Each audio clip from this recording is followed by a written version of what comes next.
Ciao Italia, stiamo facendo la focaccia. Did I say that right?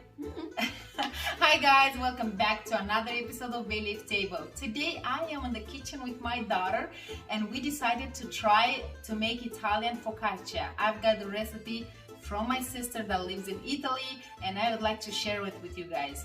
But before we getting started, make sure to like, subscribe, and comment. Like, subscribe, and comment to Bay Leaf Table. That way you are helping me to grow this channel. Thank you guys so much.